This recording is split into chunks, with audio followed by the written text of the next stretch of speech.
Hi, I'm Peter Hawley, President and CEO of Fabled Copper Corp, and today I would like to report on our latest results on the Davis Keays Eagle deposit, which includes the 2021 structural interpretation of the Davis Key Eagle vein and area. And believe me, what an eye-opener. Today, I would like to discuss the results of the 2021 surface fieldwork on our Muskwa Copper Project. The project is comprised of the Neil property and the Toro property in northern British Columbia. The company also holds the rights to the Bronson property. A total of 19 specific areas were mapped and prospected during the 2021 field season. And we started the new year by reporting on our findings of the Lady Luck occurrence in the south end of the Neil property, followed by the Mac, the 8A, Harris, the 2A and 2B, the Creek, Keays South, Belcher Creek, the Magnum Mine UAV drone mission, the Magnum sampling program, the Neil UAV drone mission, the Neil sampling program, EM1 discovery, the Ram Creek, Davis Key Eagle UAV drone mission, Eagle vein area sampling, ground geophysics, the underground inspection of the 6950 level of the Davis Key Eagle vein, and now the results of the structural interpretation of the Davis Key area. And I think you'll find this to be quite interesting. As you can see, the Neil property is well endowed with 14 areas of copper mineralization examined in 2021. And today, we're going to report our findings on the Davis Key area of the Neil property. A little background.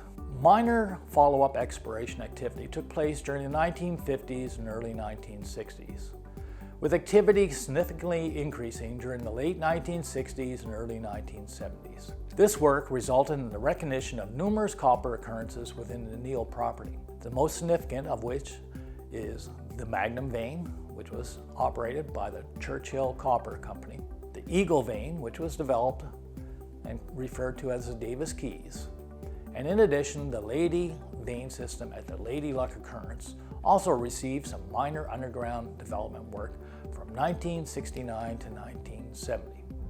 More details on the past history, the 2021 UAV drone mission, the sampling program, the ground geophysics, the underground inspection have been made public in the April 27th, May 4th, and May 25th releases. Now, the purpose of the 2021 structural survey over the Davis Key area was threefold. First, present preliminary structural interpretations that will integrate field observations with high-resolution photogrammetry imagery datasets and elevation models.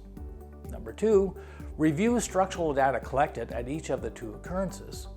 Number three, present a generalized structural interpretation that describes key features controlling copper mineralization. All the maps and imagery were drafted in the NAD 83 CSRS datum and projected to a UTM Zone 10.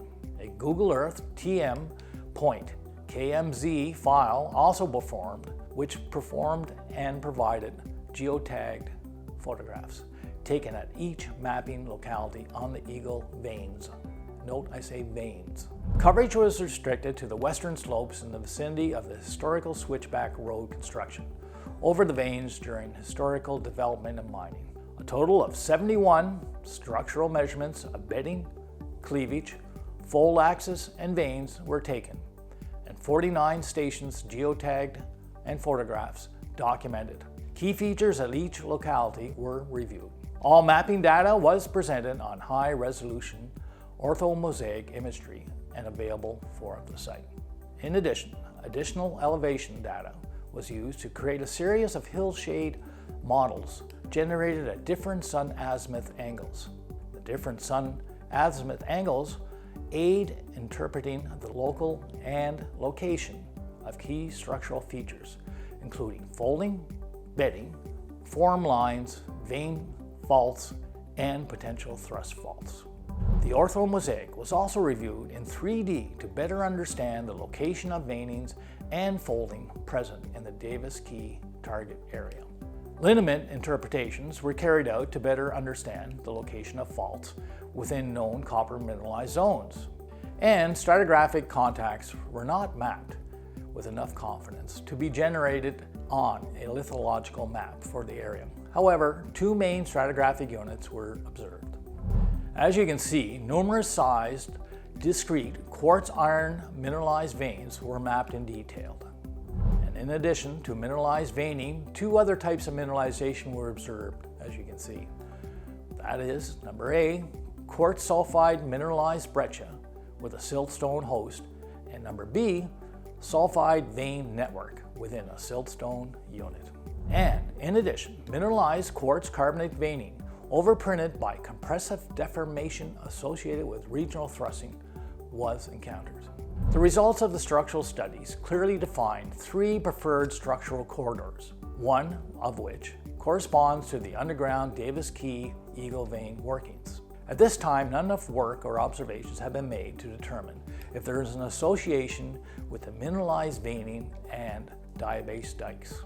Detailed observations of the high-resolution hillshade photo of the Davis Key area clearly defines structural lineaments which correspond to some of the mineralized features observed in the field. These lineaments are outlined in red. This led to close observation of the other side of the mountain, where the Eagle Vein was observed, and the same lineaments associated with the quartz veining was clearly defined, as shown by the yellow traces. Due to this correlation from both sides of the mountain, further detailed observations were made of the northeast area. This magnifying observation of the northeast side of the mountain clearly shows and defines the locations and strikes of at least 5 vein sets in addition to that of the Eagle Vein, all having a similar attitude.